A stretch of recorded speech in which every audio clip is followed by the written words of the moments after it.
Hi, with a good day, this is Pramila. Welcome to our channel Anyone Can Cook. இன்னைக்கு என்ன recipe பார்க்க போறோம்னா இந்த தீபாவளிக்கு ரொம்பவே சிம்பிள் அண்ட் இன்ஸ்டன்ட்டா செய்யக்கூடிய சீடை ரெசிபி தான் நம்ம இன்னைக்கு பார்க்க போறோம். சோ வாங்க ரெசிபிக்குள்ள போய்டலாம். இந்த ரெசிபிக்கு ஃபர்ஸ்ட் அரிசி மாவு 1 கப் ரோஸ்ட் பண்ணி ஆட் பண்ணிக்கலாம். அரிசி மாவு வறுத்து போடுறதுனால சீடை நமக்கு வெடிக்காம வரும். வறுத்து பொடி பண்ண உளுத்த மாவு 1/4 கப் ஆட் பண்ணிக்கலாம். துருவன தேங்காய் 2 ஸ்பூன் ஆட் பண்ணிக்கலாம். சால்ட் 1/2 ஸ்பூன் ஆட் பண்ணிக்கலாம். சீரகம் 1/2 ஸ்பூன் ஆட் பண்ணிக்கலாம். எள்ளு 2 ஸ்பூன் ஆட் பண்ணிக்கலாம். பட்டர் 2 ஸ்பூன் அளவுக்கு ஆட் பண்ணிக்கலாம். ஸோ எல்லா இன்க்ரீடியன்ஸும் ஆட் பண்ணியாச்சு. இப்போ நம்ம இதை மிக்ஸ் பண்ணி எடுத்துக்கலாம்.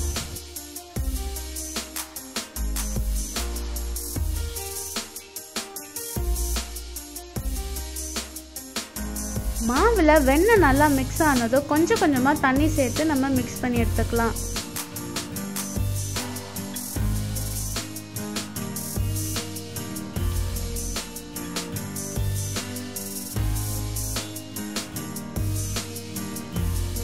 மாவை நல்லா மிக்ஸ் பண்ணியாச்சு. இப்போ நம்ம இதை சின்ன சின்ன பால்ஸாக உருட்டி எடுத்துக்கலாம்.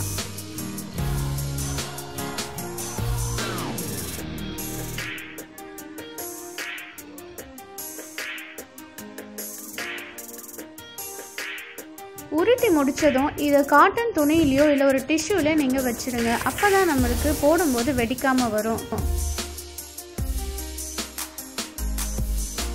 ஸோ இப்போ நம்ம எல்லா பால்ஸையும் உருட்டி எடுத்துக்கிட்டாச்சு. ஸோ இதை நம்ம எண்ணெயில் போட்டு ஃப்ரை பண்ணி எடுத்துக்கலாம்.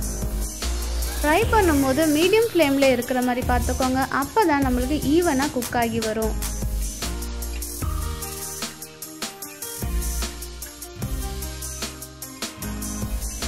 இந்த வீடியோ எப்படி இருக்குன்றது மறக்காம கமெண்ட்ல சொல்லுங்க. அப்படியே கூடவே கொஞ்சம் லைக், ஷேர் அண்ட் முக்கியமா சப்ஸ்கிரைப் பண்ணுங்க. சப்ஸ்கிரைப் பண்ணும்போது கூடவே பெல் ஐகானை கிளிக் பண்ணுங்க. அப்பதான் நான் போடுற எல்லா வீடியோஸும் உங்களுக்கு நோட்டிஃபிகேஷன்ல வரும்.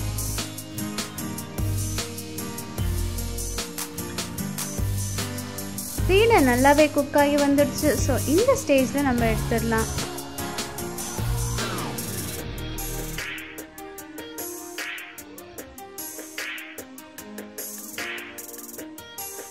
ஸோ ரொம்பவே சிம்பிள் அண்ட் இன்ஸ்டண்ட்டாக செய்யக்கூடிய சீடை ரெடி.